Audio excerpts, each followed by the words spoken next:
Nervousness రావటానికి gender కారణం కాదు. అంటే ఎవరికైనా రావచ్చు. ఏ ఏజ్ గ్రూప్ వాళ్ళకైనా రావచ్చు మీరన్నట్టుగా. సో, దానికి ప్రధానమైన కారణం ఏంటి అంటే, వాళ్ళున్నటువంటి కంఫర్ట్ జోన్ నుంచి బయటికి రావడం. ఓకే. కంఫర్ట్ జోన్ అంటే మనకొక ప్లేస్ ఉంటుంది కదా! మనకొక సర్కిల్ ఉంటుంది. మనకు తెలిసిన వాళ్ళుంటారు. సో, ఎప్పుడైతే మనము దాని నుంచి బయటికి వస్తామో, లేదా కొత్త వాళ్ళని ఫేస్ చేస్తాము, కొత్త ప్లేస్‌ని ఫేస్ చేస్తాము, ఎప్పుడు చెయ్యనిది కొత్తది ఏదన్నా ట్రై చేస్తామో, ఆబ్వియస్లీ నర్వస్ అవుతాము. ఇది సర్వసాధారణం. ప్రతి ఒక్కరిలో ఉండేటువంటిదే. అంటే పెద్ద, చిన్న అనేటువంటి తేడా లేకుండా అంటే ఏ స్థాయిలో ఉన్న వాళ్ళకైనా సరే నర్వస్‌నెస్ ఉంటుంది.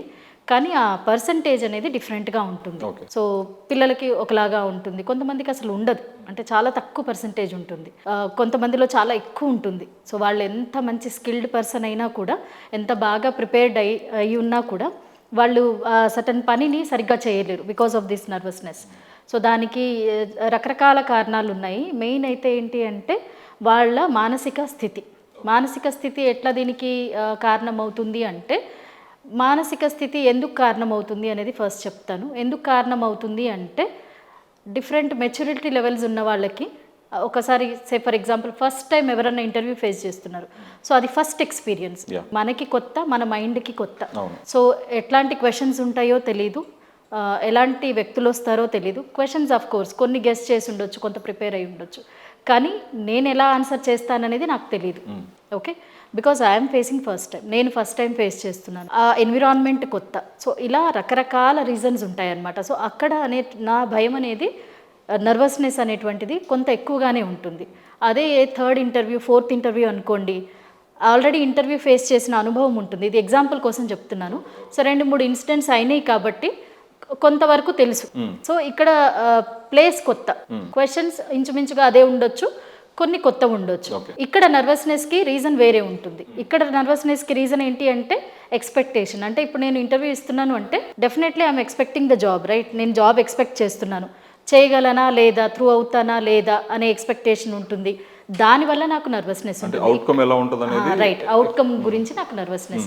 ఇక్కడ నాకు ప్లేస్ కానీ క్వశ్చన్స్ కానీ అది రీజన్ కాదు. సో, ఇట్లా సిచ్యువేషన్ని బట్టి రకరకాల కారణాలు ఉంటాయి అన్నమాట. అంటే మనం జనరల్గా తీసుకుంటే ఇప్పుడు ఎవరైనా ఇంటర్వ్యూ ఫేస్ చేస్తున్నారు అనుకోండి, అంటే ఇంటర్వ్యూ ఫేస్ చేసేటప్పుడు వాళ్ళు ఆల్రెడీ వాళ్ళకి సబ్జెక్ట్ పరంగా వాళ్ళకి నాలెడ్జ్ ఉంటుంది, వెల్ ప్రిపేర్డ్ ఉంటారు. అంటే మన వాళ్ళ అకాడమిక్స్లో కూడా చాలా ప్రాపర్గా వాళ్ళు జనరల్గా ఎవరైనా ఇప్పుడు ఇంటర్వ్యూ ఫేస్ చేస్తున్నారు అనుకోండి, ఇంటర్వ్యూ ఫేస్ చేసే వాళ్ళు అకాడమిక్స్లో వాళ్ళు స్ట్రాంగ్ ఉంటారు. వాళ్ళ దానికి సంబంధించి అంటే వాళ్ళ మొత్తం త్రూ అవుట్ ద ఎడ్యుకేషన్ దీంట్లో కూడా వాళ్ళు టాపర్లో ఉంటారు.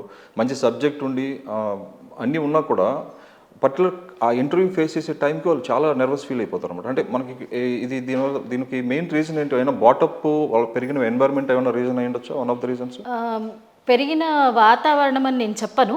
ఇలాంటి వాటికి అంటే మనం ఫేస్ చేసే సిచ్యువేషన్కి నర్వస్నెస్ రావటానికి చిన్నప్పటి పరిస్థితులు అవన్నీ అంటే ఒక రకంగా రీజన్ అయి ఉండొచ్చు. కానీ ప్రత్యక్షంగా ప్రభావితం చూపించేటువంటివి అంతకు ముందు జస్ట్ బిఫోర్ సిచ్యువేషన్ కానీ, జస్ట్ బిఫోర్ పీపుల్, తను కలిసిన పీపుల్, జస్ట్ బిఫోర్ తనకు అయినటువంటి ఇన్సిడెంట్స్. అంటే మరి అంత పాస్ట్కి వెళ్ళక్కర్లేదు, ఇమీడియట్ పాస్ట్. అసోసియేషన్ కావచ్చు, తను మాట్లాడిన మనుషులు కావచ్చు, తనకు వచ్చినటువంటి ఫీడ్బ్యాక్. మీరన్న ఇంటర్వ్యూదే తీసుకుందాం అనుకోండి ఫర్ ఎగ్జాంపుల్. ఇంటర్వ్యూ దాంట్లో మనం ఒకవేళ ఎట్లా అంటే ఫర్ ఎగ్జాంపుల్ ఇతనికి ఒక ఫీడ్బ్యాక్ వచ్చి ఉండొచ్చు, హెచ్ఆర్ చాలా ట్రిక్కీ క్వశ్చన్స్ అడుగుతారు, లేదా వాళ్ళు అంత ఈజీగా త్రూ అవ్వలేము. సో, మనకి ఇప్పుడు ఫస్ట్ రౌండ్ ఈజీయే, సెకండ్ రౌండ్ గెట్ త్రూ అవ్వడం చాలా కష్టము అనేది ఉందనుకోండి, మన మైండ్లో ఆల్రెడీ మనం ఆ ఫీడ్బ్యాక్ ఇచ్చేసాము. సెకండ్ రౌండ్ గెట్ త్రూ అవ్వడం చాలా కష్టం అంట అనేది మన మైండ్కి తెలుసు. సో, ఈ మైండ్ ఎట్లా యాక్ట్ చేయడం మొదలు పెడుతుంది అంటే, మీరు ఎంత స్ట్రాంగ్ అయినా సబ్జెక్ట్లో, మీకు ఎంత బాగా ప్రిపరేషన్ ఉన్నప్పటికీ మన మైండ్లో ఆల్రెడీ మనం ఒక ఫీడ్ ఇచ్చాం కదా. సో, దానివల్ల ఏమవుతుంది, మనకు వచ్చిన ఆన్సర్ కూడా చెప్పలేకపోవడం, ఆ టైంకి బ్లాంక్ అవ్వడం జరుగుతుంది. ఇంకొకటి, మనము ఇమీడియట్ పాస్ట్ అన్నాం కదా, అంటే జస్ట్ ఇంటర్వ్యూ ఫేస్ చేసే ముందు కలిసిన వ్యక్తులు కావచ్చు, వాళ్ళతో జరిగిన సంభాషణ కావచ్చు, లేదా మనం ఇప్పుడు ఫర్ ఎగ్జాంపుల్ ఇంటర్వ్యూకి వెళ్తున్నామంటే ఆల్రెడీ అటెండ్ అయిన వాళ్ళతో మాట్లాడతాం. సో, వాళ్ళు ఇచ్చేటువంటి ఫీడ్బ్యాక్ ఇదంతా కూడా ఎట్లా అంటే తీసుకునేటువంటి మనిషి యొక్క మనస్తత్వాన్ని ప్రభావితం చేస్తుంది. సో, ఆ తీసుకునే వ్యక్తి యొక్క మనస్తత్వము మనకు కావాల్సింది మాత్రమే తీసుకొని మిగిలింది వదిలేసేటట్టుగా ఉంటే ఓకే. లేదు ఇతను ఆల్రెడీ భయస్థుడు, ఆ ఫీడ్బ్యాక్ అంతా విని ఆల్రెడీ భయాన్ని జనరేట్ చేసుకొని ఉన్నాడు అనుకోండి, అది అలా క్యారీ అవుతుంది. సో దాన్ని పోగొట్టుకోవడానికి చాలా రకాల టిప్స్ ఉన్నాయి. ఇన్ఫ్యాక్ట్ చెప్పాలి అంటే మెయిన్గా స్టూడెంట్స్ ఎవరైతే ఎగ్జామ్స్ ఫేస్ చేసే వాళ్ళు ఉంటారు కదా, సో వాళ్ళల్లో ఇది ఎక్కువ ఉంటుంది. అంటే చాలామందికి ఫస్ట్ టైం ఉంటుంది పబ్లిక్ ఎగ్జామ్ కానివ్వండి, లేదా వాళ్ళకి ప్రెషర్ అనేది ఎక్కువ ఉంటుంది కదా, సో వాళ్ళు ఎక్కువగా నర్వస్ అయిపోతుంటారు. ఎంత బాగా ప్రిపేర్ అయినప్పటికీ ఎగ్జామ్స్ టైంలో నర్వస్ అయిపోతుంటారు. ఇంకొకటి, కొంతమంది బయటికి చాలా హుందాగా కనిపిస్తారు, చాలా స్ట్రాంగ్ అనిపిస్తారు, కానీ when they get to meet somebody new, లేదు ఆల్రెడీ తెలిసిన వాళ్ళు కొంత గ్యాప్ తర్వాత కలిసినప్పుడు definitely they will feel nervous. So దానికి రకరకాల రీజన్స్ ఉంటాయన్నమాట. ఇందాక నేను చెప్పాను కదా, సిచ్యువేషన్ ఒక రీజన్ అయితే మన మైండ్ సెట్ ఇంకొక రీజన్ అనమాట.